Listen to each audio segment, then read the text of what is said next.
Welcome to the Genius Factory. Enjoy the video. You start by opening Visual Studio Code and switching to Explorer. This makes the file tree visible so you can act fast. Once done, verify you have right permissions for the Workspace folder and any linked files so operations succeed. Next, decide whether you want to remove the folder from Explorer only or delete it from disk. This choice matters because remove keeps files on disk while delete erases them. Now, select the target folder and get ready for the next click sequence.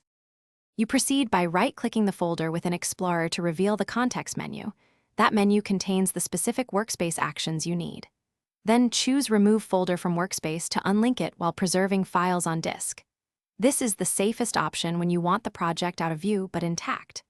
If you're in a single folder workspace instead, use File then Close Folder. For a multi-root workspace, open the Workspace settings and remove the folder entry. This sequence keeps your workspace tidy. To finish, if you truly want to remove the folder from disk, right-click and choose Delete, then confirm the prompt. Be careful, this is irreversible except via backups.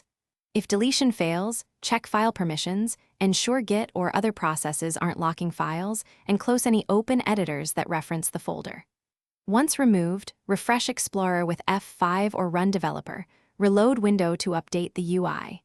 If something still looks wrong, restart VS Code and recheck the workspace configuration.